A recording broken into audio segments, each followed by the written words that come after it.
Good morning students. देखिए हमारा general का चैप्टर चल रहा है +1 अकाउंट्स के अंदर। ठीक है, +1 अकाउंट्स जनरल में आपको कल मैंने फर्स्ट इलिस्ट्रेशन करके बताया था। आज मैं आपको सेकंड इलिस्ट्रेशन करके बता रहा हूँ। आप इलिस्ट्रेशन नंबर 2 निकाल लीजिए। देखिए आज मैं जनरल का परफॉर्मा नहीं बना रहा, केवल आपको साथ साथ एंट्री और क्वेश्चन लिख के बताऊँगा। ठीक है, तो देखिए इलिस्ट्रेशन नंबर 2 है।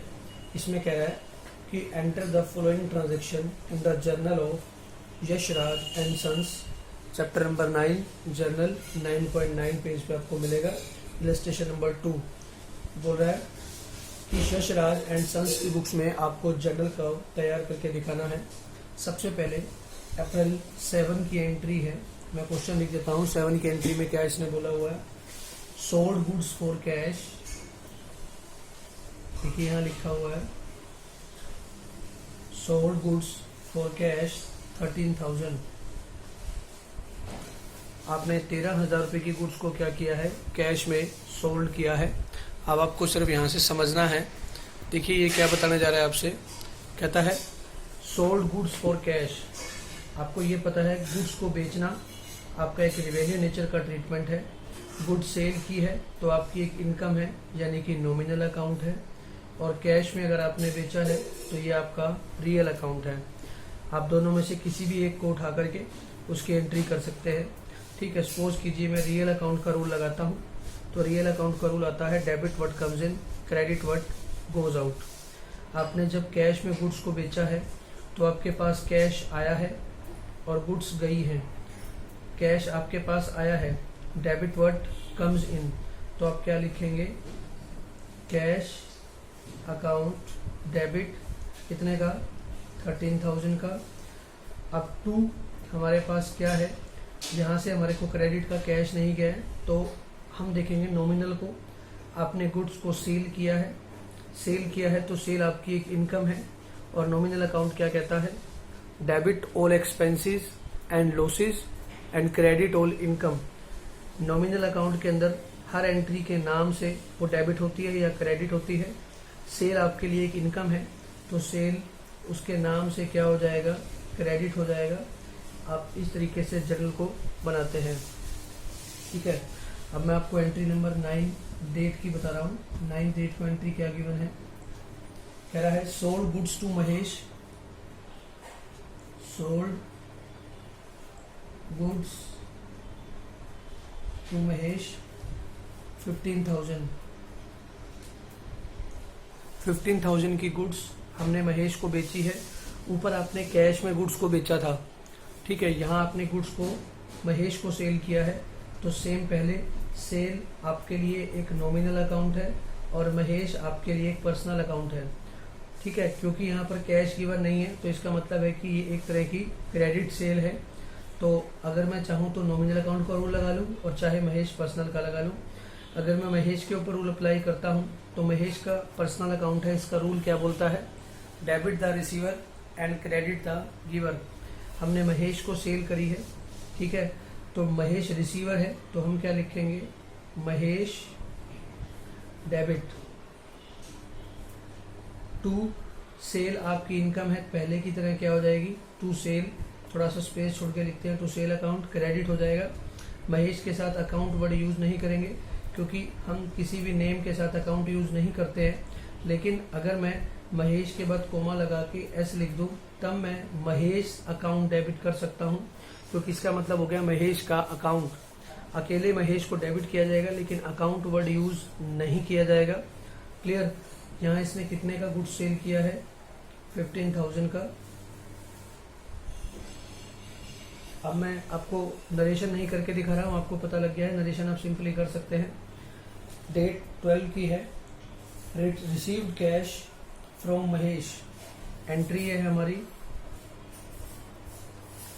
रिसीव्ड कैश फ्रॉम महेश, कितना, 10,000। आपने महेश से 10,000 रुपीज रिसीव किया है। सेम पहले की तरह कैश आपका एक रियल अकाउंट है, रिसीव्ड का कोई मीनिंग नहीं है। फ्रॉम महेश, महेश आपका यहाँ पर्सनल अकाउंट है। एक रियल अकाउंट है, एक पर्सनल अकाउंट है, दोनों में से किसी भी अकाउंट को रूल लगा दो। चलो मान लो मैं कैश का लगाता हूँ। कैश का रूल क्या कहता है? डेबिट व्हाट कम्स इन। आपके पास कैश आ रहा है या जा रहा है? मैंने आपको बोला था कि आप अपने आप को बिजनेस ट्रीट करके चलेंगे, तो बिजनेस के पास कैश आ रहा है तो डेबिट व्हाट कम्स इन, तो उसके नाम से ही डेबिट हो जाएगा। Cash account debit to. अब टू किसको करूँ? यहाँ तो मुझे क्रेडिट कुछ जा नहीं रहा है, तो फिर मैं इसका रूल लगाता हूँ महेश का, debit the receiver credit the giver.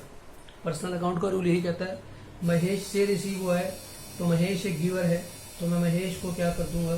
Credit कर दूंगा टू महेश 10,000।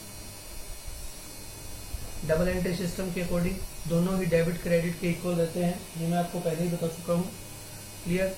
अब मैं 18 तारीख की तरफ चलता हूँ, जहाँ लिखा हुआ है sold goods to Suresh for cash. Sold goods to Suresh for cash. आपने कैश को गुड्स सेल किए, कैश में गुड्स सेल किए हैं सुरेश को, कितने की? 12,600 की। ओके, अब देखिए गुड्स सेल की है तो आपको ये पता है सीधा ही नॉमिनल अकाउंट है, सेल वर्ड यूज करेंगे हम लोग, आपका एक नॉमिनल अकाउंट है। और आपने कैश में सेल किया है तो सुरेश का यहाँ कोई मीनिंग नहीं है, क्योंकि जब कैश में आ जाए तो हम लोग सीधा कैश की बात करते हैं। कैश आपका एक रियल अकाउंट है, पर्सनल अकाउंट का यहाँ कोई मतलब नहीं है। अकेला लिखा होता सोल्ड गुड्स टू सुरेश, जैसे कि ऊपर लिखा हुआ था received cash from Mahesh. Cash का और महेश का मतलब था, यहाँ पर हम लोग कैश में गुड्स को सेल कर रहे हैं तो सुरेश का कोई मीनिंग नहीं है। क्लियर? सोल्ड गुड्स, आपने सुरेश को बेचा है तो आपका नॉमिनल अकाउंट आपका एक इनकम हो गया, तो आप क्या यूज करेंगे? To sale for cash. Cash का रियल अकाउंट का रूल है, यानी कि बिजनेस के पास कैश आया है और बिजनेस ने गुड्स को सेल किया है, तो कैश का rule debit what comes in credit what goes out. आपके पास कैश आया है तो आप लिखेंगे कैश अकाउंट डेबिट, थोड़ा सा स्पेस देके मैंने पहले ही लिख दिया है 12,600। क्लियर? तो इस तरीके से आपने एंट्री करनी है। नेक्स्ट लिखा हुआ है 19 को, देखो इसने और अच्छे से समझाया है। Sold goods to Suresh. अब दोबारा से ये दिया हुआ है कि आपने सुरेश को क्या करा है? गुड्स को सेल किया है। Sold goods to Suresh 7,000। देखो ऊपर लिखा हुआ था sold goods to Suresh for cash, तो सुरेश का मीनिंग नहीं था, लेकिन यहाँ पर गुड्स सुरेश को सेल किया है, ठीक है, लेकिन कैश वर्ड यूज नहीं किया है। इसका मतलब ये है कि आपकी ये क्रेडिट सेल है, ना कि कैश सेल है। तो जब क्रेडिट सेल है तो आपको ये पता है सोल्ड तो एक नॉमिनल अकाउंट है और सुरेश एक पर्सनल अकाउंट है। आप किसी का भी रूल लगा लीजिए। मान लीजिए मैं पर्सनल का लगाता हूँ, debit the receiver and credit the giver. Business ने सुरेश को गुड्स सेल की है तो सुरेश एक रिसीवर है, सुरेश रिसीवर है, तो क्या लिखेंगे? Debit the receiver. हम क्या लिखेंगे? Suresh account debit to sale 7,000। Clear? तो इस तरीके से आप एंट्री को करेंगे। अब मैं चलता हूँ, एंट्री नंबर डेट 24 की है। यहाँ लिखा हुआ है withdrew cash from office for personal use. Entry लिखी हुई है withdrew cash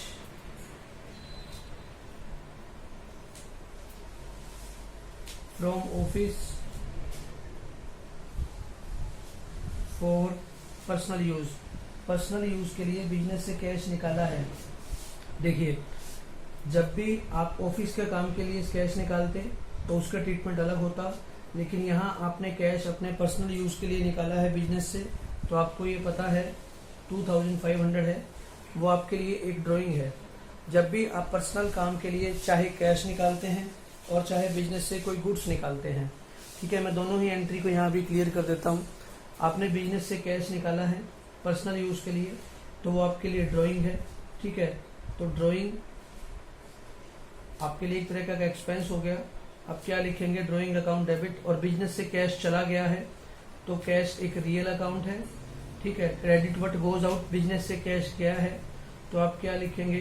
to cash account. हालांकि ड्राइंग एक पर्सनल अकाउंट होता है हमारा, ठीक है। तो यहाँ drawing account debit to cash कितना आ गया 2500, ओके है।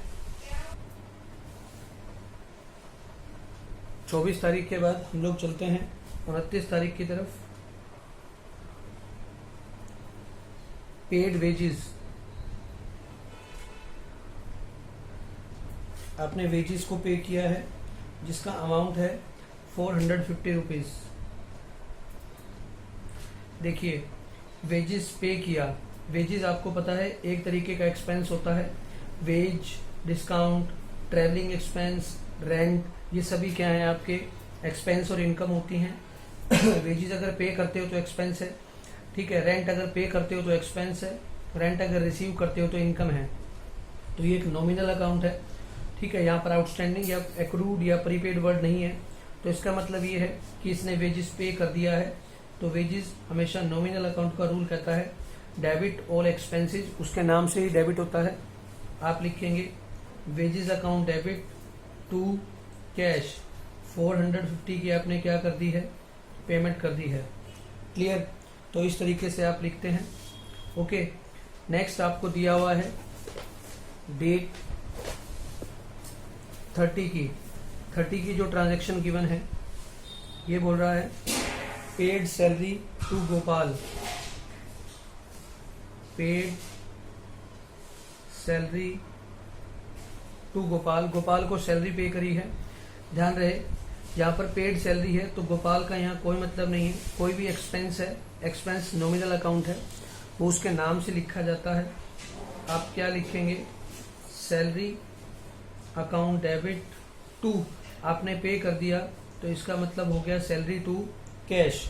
कितना पे किया है गोपाल को, 1200, 1200 रुपये इसको पे किए हैं, 1200 उसको पे कर दिया। क्लियर? एक और एंट्री 30 तारीख को 2 ट्रांजैक्शन हुई है। एक ट्रांजैक्शन और दिखा रहा है received commission,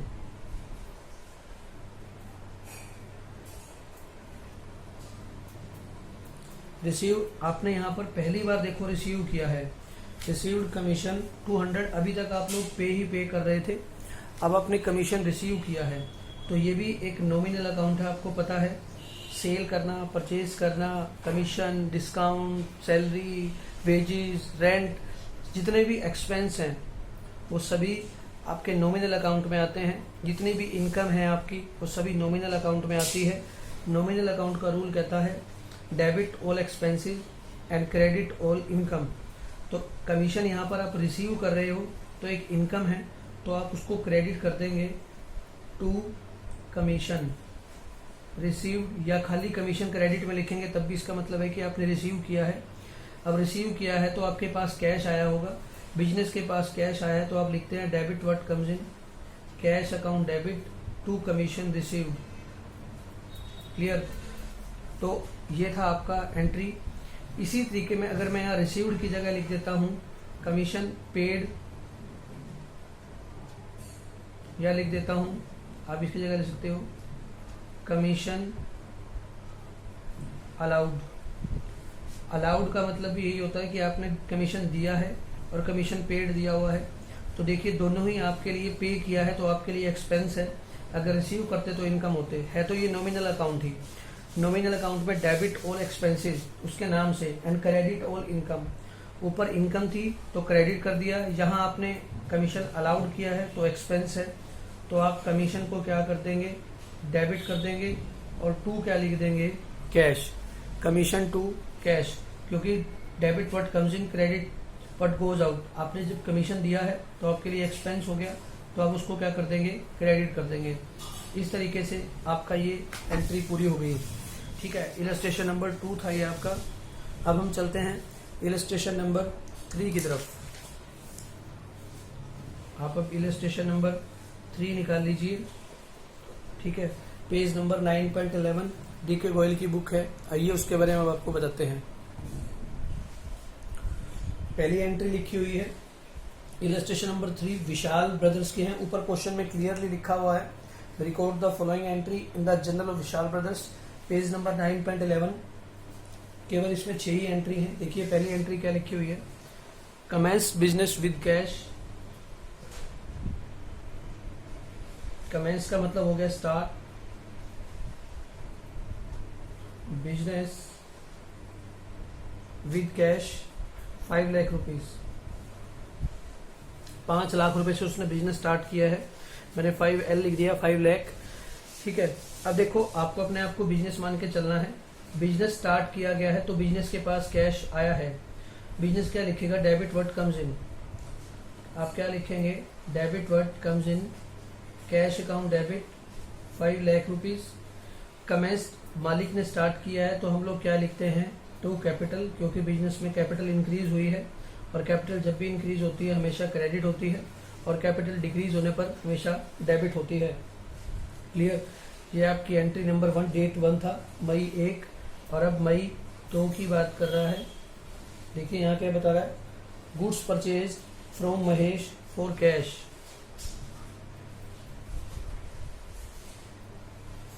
goods purchase from Mahesh for cash. Mahesh से गुड्स क्या करी हैं, कैश में परचेज की हैं, तो आप क्या एंट्री करेंगे। देखिए गुड्स परचेज की हैं तो परचेज एक नॉमिनल अकाउंट है, परचेज किया है तो आपके लिए एक्सपेंस हो गया, उसके नाम से ही डेबिट आएगा। फ्रॉम महेश फॉर कैश, तो कैश में परचेज कराया तो महेश का कोई मतलब नहीं है, सीधा कैश का आएगा रियल अकाउंट। मैंने आपको ये पहले ही वीडियो में बता दिया था। ठीक है, गुड्स परचेज करी है, नॉमिनल अकाउंट है तो उसके नाम से ही क्या हो जाएगा, डेबिट हो जाएगा। परचेज अकाउंट डेबिट टू, आपके पास से कैश गया है तो आप लिखेंगे credit what goes out to cash account. आपने कितने का गुड्स परचेज किया है, 50,000 का, तो आप लिखेंगे 50K। क्लियर। इसके बाद आप जा रहे हैं मई 3 की तरफ, 3 मई की तरफ। लिखा हुआ है गुड्स परचेज्ड फ्रॉम अजय। आपने अजय से गुड्स परचेज किया है 1,20,000 का, 1,20,000 रुपए की आपने अजय से गुड्स परचेज किया है। देखिए ऊपर था goods purchase from Mahesh for cash, तो आपने वो परचेज कैश में माना, लेकिन यहाँ पर कैश नहीं लिखा हुआ है तो इसका मतलब है क्रेडिट पे गुड्स परचेज किया है। तो अजय यहाँ एक पर्सनल अकाउंट है और परचेज यहाँ एक नॉमिनल अकाउंट है। किसी का भी रूल लगा सकते हैं। गुड्स परचेज आपके लिए एक्सपेंस है तो डेबिट ऑल एक्सपेंसेस, हम उसके नाम से लिखेंगे purchase account debit to, cash में नहीं है। अजय का rule debit the receiver and credit the giver. Ajay से परचेज किया है तो अजय गिवर है तो मैं क्या लिखूंगा, टू अजय कितने का, 1,20,000, 1,20,000। ओके, तो इसके बाद एंट्री नंबर 4 मई 4 की तरफ बोल रहे हैं goods return to Ajay. Goods return to Ajay.